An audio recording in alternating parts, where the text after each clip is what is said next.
Well, good afternoon, honoured guest, Deputy First Minister, Minister, Mayor, MP Chamber officers and members, and you're all very warmly welcomed to the annual President's Lunch. Now, my name is Jane Beach. I'm a presenter and journalist, and last year I was very privileged to present the weekly City of Culture web youth bulletins, and of course to attend so many of the wonderful events here in the city. I'm delighted to be back here today and also to be your MC for this very special event. Now, our Chamber President, Philip Gilliland, is hosting his second annual President's Lunch, and of course we're absolutely delighted that our guest of honour today is General Stanley A. McChrystal. Now, before I invite our President to deliver his address, I would just like to say a few quick words about Philip. Now, in his day job, he's a managing partner of Caldwell and Robinson Solicitors, where he specialises in commercial and corporate law. But he's also a director of an international law firms organisation spanning 30 countries. He's a director of the Northern Ireland Science Park, a director of Culture Tech Limited, and he even has time to chair the Board of Governors at Culmore Primary School. So I think you'll all agree he's a very, very busy man indeed.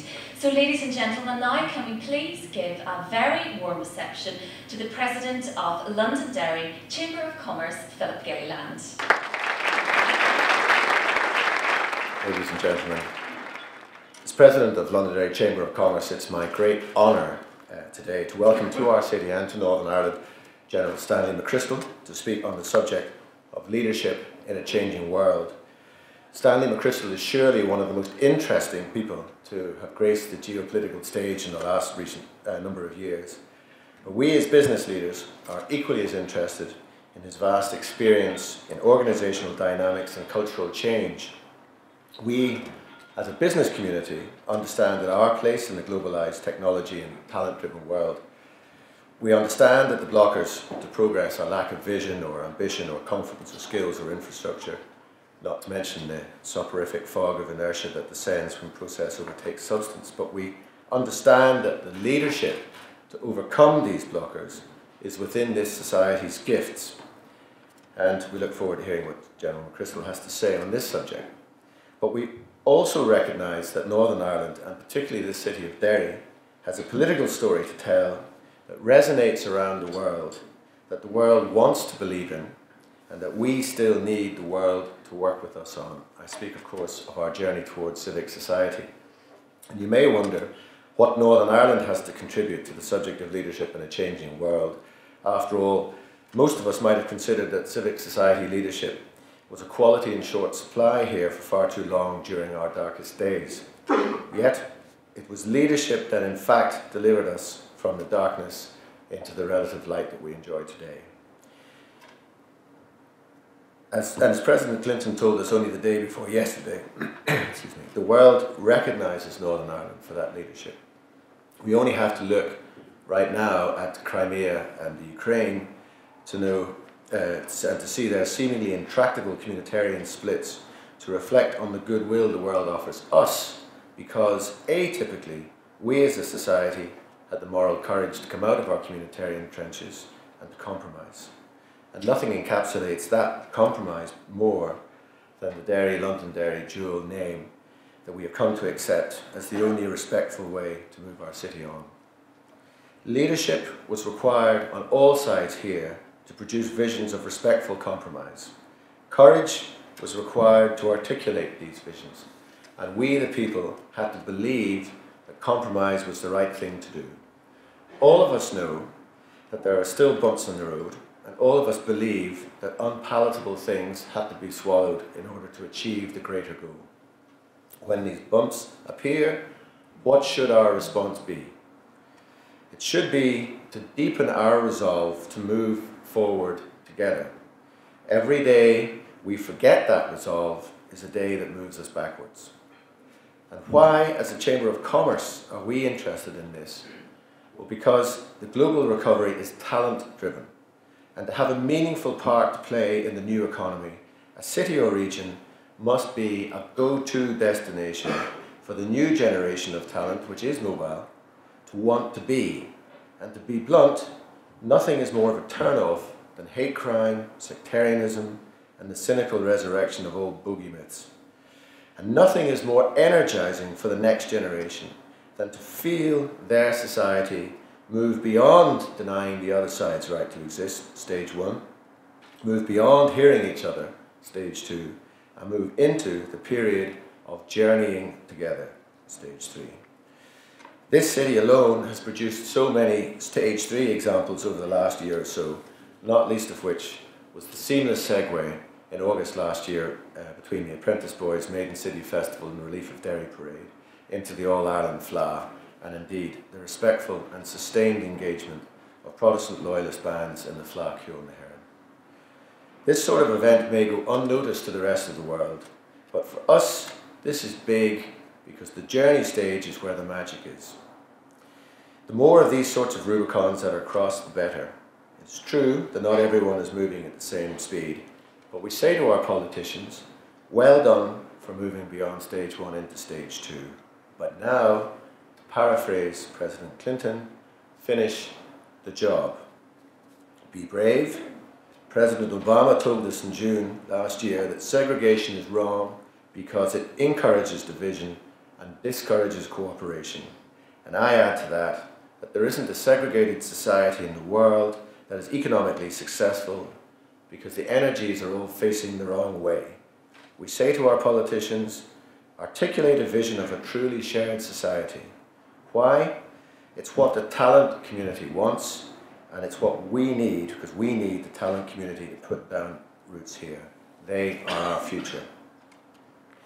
Leadership, of course, is about all of us playing our part to move the situation forward.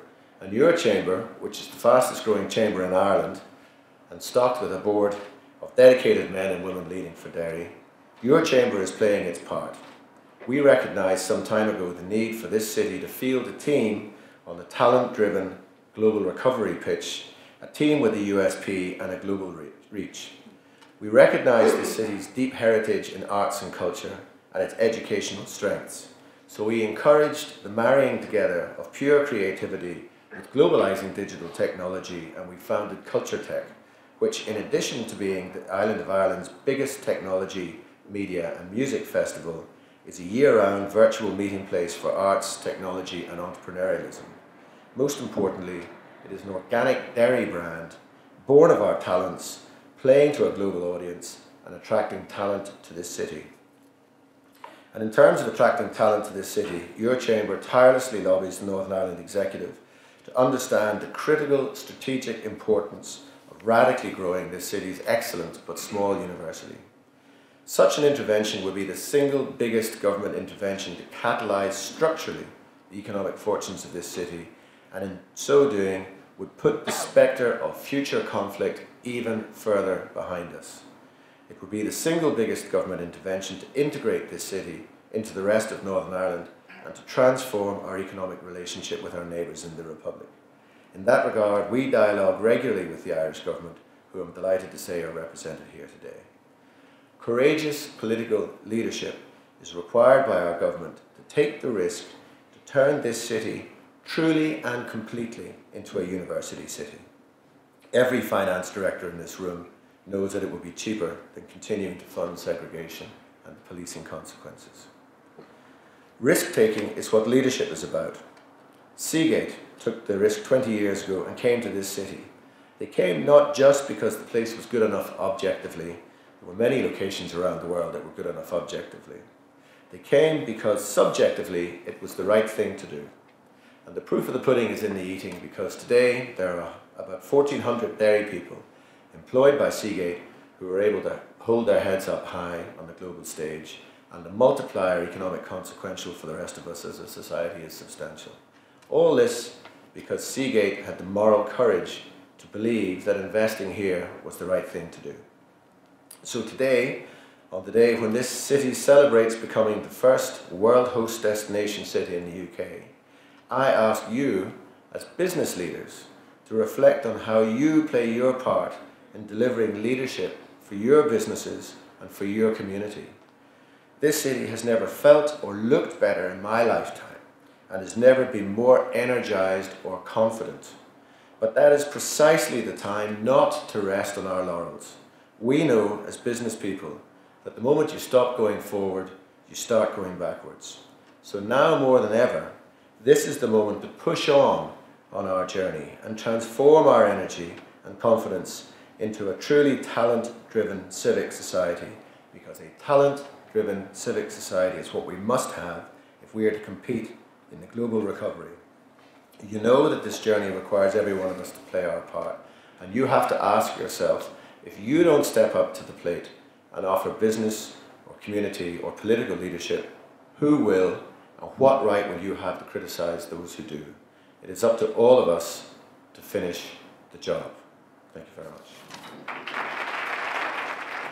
Thank you very much, Philip. Well, it's now time for our sponsors' address. Seagate Technology is, of course, one of the biggest employers in the city, with over 1,300 people working at the Springtime facility. They're a world leader in hard disks and storage solutions, and over the 20 years they've had a base here, they've been a huge support and sponsor of the Chamber of Commerce. They're sponsoring our lovely lunch today, and with that I am delighted to invite Brian Burns, Vice President of Operations at Seagate Technology, to make the sponsors' address. Good afternoon, ladies and gentlemen, distinguished guests. It's a great pleasure that I welcome you all here to the Seagate-sponsored annual President's Lunch. Now, Seagate has enjoyed a close and mutually beneficial relationship with the Chamber of Commerce for the last 20 years, and we're delighted to have the opportunity to sponsor Philip's President Lunch today. During his 2-year term in office, Philip has provided and continues to provide great leadership to the Chamber Board, and has been an exemplary ambassador for our city, especially during our year as UK City of Culture. And as we think about leadership within Chamber and in our own organisations, I'm thrilled that we've such an auspicious guest with us today. General McChrystal is a global leadership expert, and I can assure you all that you will find him inspirational. I can personally vouch for that, as I and some of the Springtime senior management team recently had the privilege of attending one of General McChrystal's cross-lead leadership courses. At Seagate, at a corporate level, we come to the realisation that we were in an era of tremendous change and that we needed to do something about it. For decades, our customers had been very easy to identify, and we got used to how to deal with them. Companies like Hewlett-Packard, IBM, EMC. But change driven by the cloud, social applications, and mobility, to name but a few, means many of our customers are quite different now, such as Facebook and Google. And these new customers want different products and conduct their businesses differently. It therefore became clear to our executive team and the site management teams around the globe that we needed to adapt and adapt quickly. So we looked at the McChrystal Group to help us on how to achieve that adaptability, not just as a one-off, but on a continuous basis. And what we discovered was that the McChrystal way of thinking really resonated with Seagate's needs, and how we needed to adjust our business processes and many aspects of our corporate culture. And these issues that they had in-depth knowledge of accurately reflected our issues, albeit in a completely different context. And those of us who attended the course certainly found it very different from many other leadership courses that we've attended throughout our careers. And it speaks volumes for its impact when I say that each of us returned to our own leadership roles with renewed vigour and enthusiasm and a willingness to welcome and embrace change. And when you take it into a Seagate Springtime perspective, we're reaping the benefit of the McChrystal experience. As our operation has evolved and matured, we've seen our skill sets improve and become more highly valued on a global basis. Our R&D charter is continuing to expand, and a number of our directors have been given cross-site roles with very high levels of responsibility. And of course, all of that means that Seagate's Springtime ability to respond in this rapidly changing and complex world is more important than ever before. We believe the McChrystal training has helped equip us to cope with those demands just when it matters most. So without further ado, and not wanting to keep you from your lunch any longer, I hope you enjoy your food, and that all of you will take some nuggets of General McChrystal's inspiration and advice back to your respective organisations. Thank you.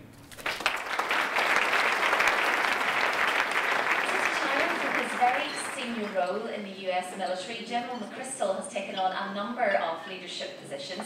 He's a senior fellow at Yale University's Jackson Institute for Global Affairs, where he teaches a course on leadership. He's also the founder and partner of consultancy firm McChrystal Group.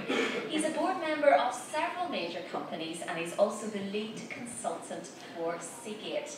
So, ladies and gentlemen, without further ado, can we please give a very warm chamber welcome to General Stanley McChrystal. Because I'm not from here, I feel like I was a little bit taken advantage of today because I wasn't explaining how this works.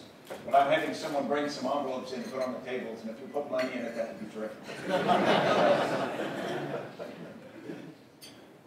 It was Tuesday morning, and like most mornings, I work out, and it was a nice Tuesday morning. It was warm. And so I got up and I ran, which I normally do, and I came back, got cleaned up, and then I went to the office. And the office that morning was just to get in vehicles to go down to do a parachute jump.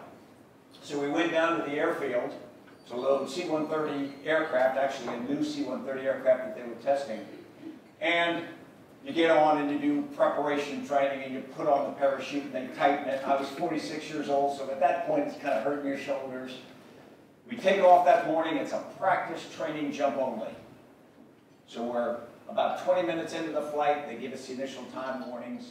They tell you to stand up, and then they open the door. When they open the door, the wind rushes in, and you feel the late summer air, and you feel a certain exhilaration. I'm already hooked up, and I'm thinking what I think before every jump. Why in the hell wasn't I a banker? And then after a little while, they tell you to go, and the first guy goes, green light goes on, tell you to go, and you go out and you snap in position, you count 1, 2, 3, 4 in the hopes that the parachute's going to open, with no real plan if it doesn't. I get out and I start to react automatically, because I've done this about 300 times before. I do all the things, the parachute opens, I land on the ground, I pick up myself, and then I roll up my parachute, and a sergeant who worked for me came over and he said, "Sir," and he explained to me what had happened just about a half an hour before on 9/11. So the 2 twin towers had been hit. We got in the vehicle. He looked at me, he says, "Sir, I think everything's changed." We drove back to the headquarters. We turned on the TV. The towers had still not fallen, and they were in the process of all the smoke and whatnot. And we started to figure out what this was going to mean to us. I had no idea what it was going to do for the journey that is everybody's life, or the journey that was my life. So I can't tell you about the journey you've been through. You know your own journey, but I'll tell you just a little bit about mine. From that morning, I went to Afghanistan soon after, spent time there. You remember the initial invasion there, and then we invaded Iraq. And in the fall of 2003, I was put in charge of an organization called Joint Special Operations Command. And that's America's most well-resourced and most elite commandos, Delta Force, SEAL Team 6, the Rangers, and whatnot. So I had a task force at all those groups in it. And my mission was defeat al-Qaeda in Iraq. And actually, I had a wider regional mission. We were spread across 27 countries. But the biggest one facing us at that moment was defeat al-Qaeda in Iraq. And in the fall of 2003, it wasn't clear that that was a huge problem. It was starting to feel like it was. We captured Saddam Hussein in December. But by the spring of 2004, it was clear that we had a raging inferno on our hands. And what had started, what some people thought was a good idea for the invasion of Iraq, a lot of opinions on it, it had become a very difficult place. And al-Qaeda had formed an insurgency, a very effective network, by bringing some outside, very hardcore ideologues and leveraging the Sunni fear in the Sunni population. And so they very quickly started to put together, and it started a little bit amateurish, and they did attacks that weren't that good. But by the spring of 2004 and by the summer of 2004, they were getting very good. And they took a lot of ex-Iraqi military and intelligence people, and they started to leverage that to an effective process. The organization that I ran was the best in the world at what we did. It was designed for aircraft hijacking, hostage rescue, that sort of thing. And it had been successful since its founding in 1981. And it was very proud of itself, and it was very confident in what it could do. And so we began to work. We began to go after the tasks that we were given.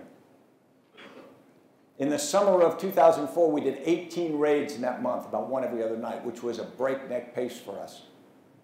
And yet, the situation got worse. And yet we thought we were doing as fast as we possibly could because we were using these very precise but very methodical techniques that we had used. Everything from how you plan an operation, rehearse it, collect the intelligence for it, and then after the operation, collect the intelligence from it.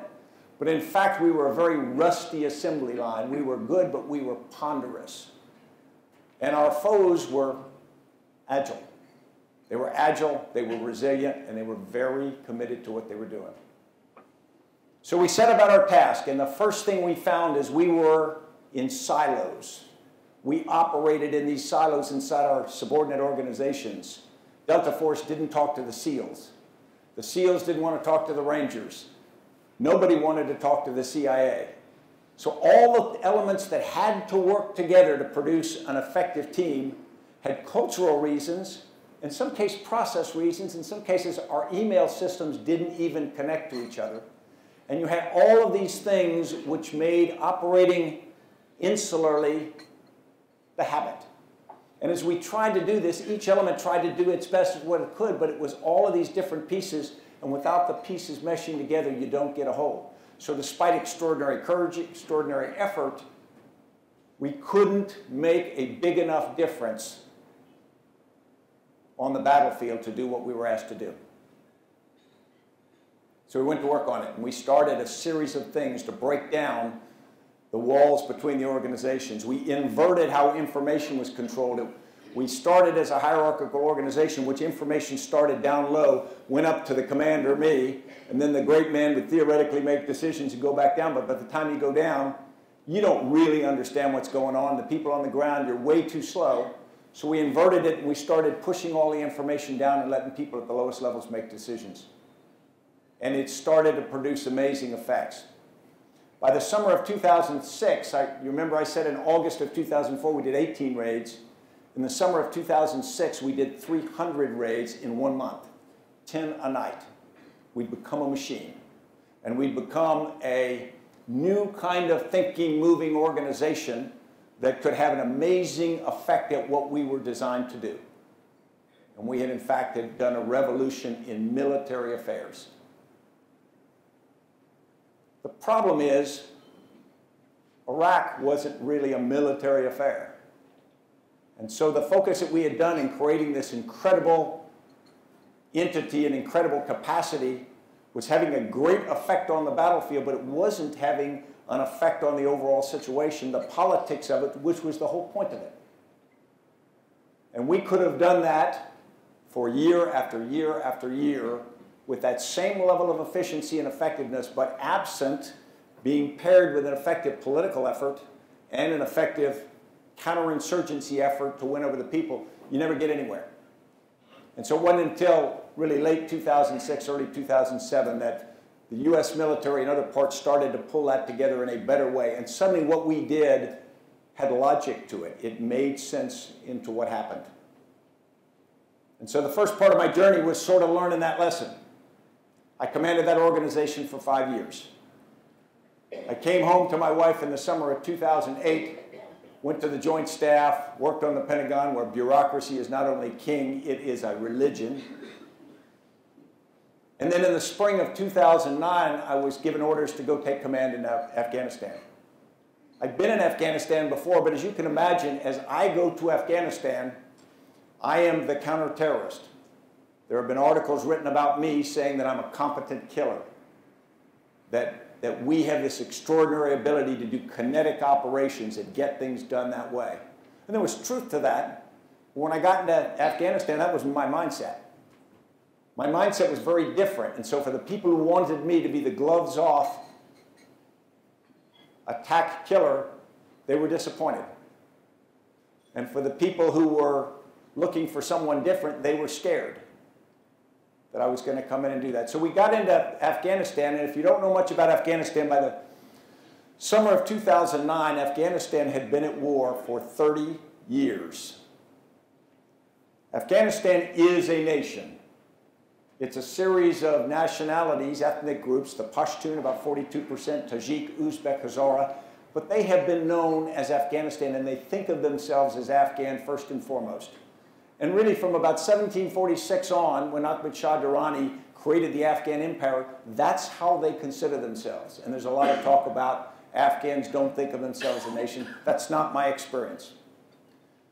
They started through a series of difficult periods with the great game between the Russians and the Soviets, and they bounced between that, had 3 wars with the British. And about 1919, they started to have their own movement forward, trying to mirror what the Turks were doing under Ataturk. And for 10 years, King Amanullah tried to push the nation forward, but he ran into cultural resistance. At one point, he took his wife for a tour of Europe. She was photographed in a sleeveless gown, and copies of that photograph were taken and distributed in very conservative parts of the country, and it was one of the factors that created a backlash that caused him to be deposed from office in 1929. So he was pushing against the grain of culture, not religion, but very conservative culture. Then Afghanistan went through what you could probably call the golden years from 1929 or so until 1973. And then in 73, the Afghan troubles started. They had political overturn, they went to a socialist government, and then that government started to fail. In 1979, the Soviets came in, and for 10 years, the Soviets tried to suppress a mujahideen, or holy warrior, resistance to this government. 1.2 million Afghans were killed out of about 24 million Afghans during that 10-year period. Extraordinary cruelty on both sides.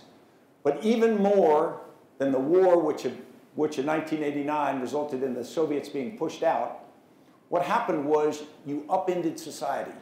You had the rise of mujahideen groups, resistance groups, and people started to flock to those groups and become atomized in society, that the fabric that was society started to be frayed, in fact torn asunder. And what I call non-traditional leaders started to get power. Clever people could gather economic, political, and military power, and traditional tribal leaders, traditional societal leaders lost influence.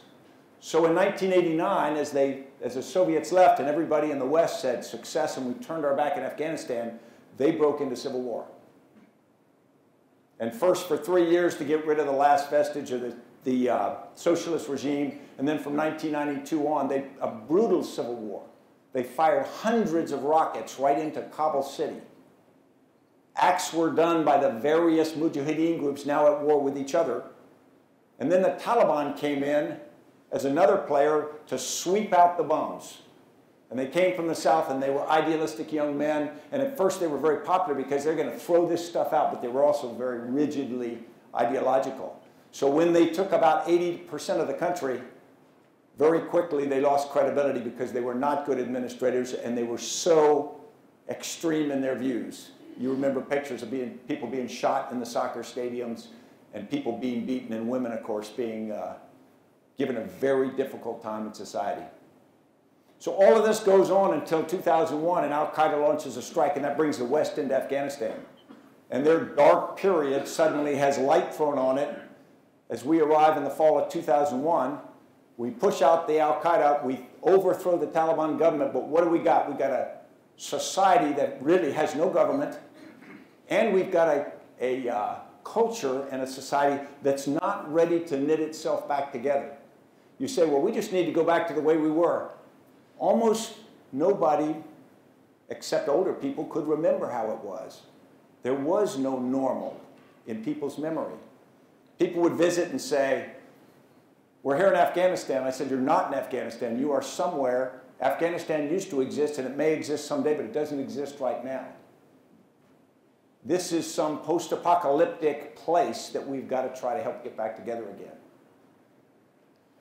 So when I arrived in 2009, 8 years later of coalition efforts in the country, what had happened was there was an expectation on the part of the Afghan people of what the arrival of the West would do, and then there was a reality of what it did. Now, there may have been unrealistic views, but there was a gap between what they hoped and what they got.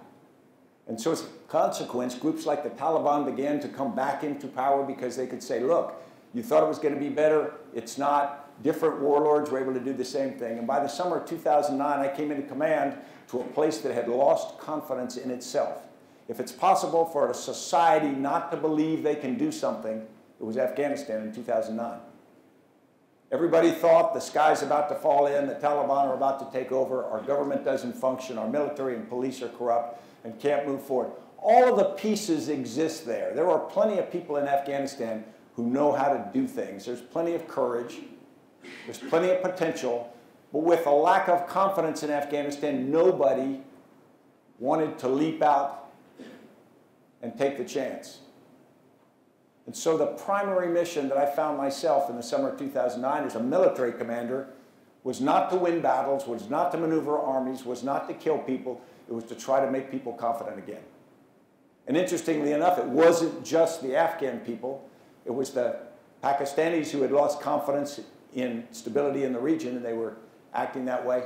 My own government, the United States of America, had lost confidence in the fight, and so people were trying to hedge bets on the go away. And of course, the 46 nations that made up the coalition that had to prosecute this effort had lost confidence.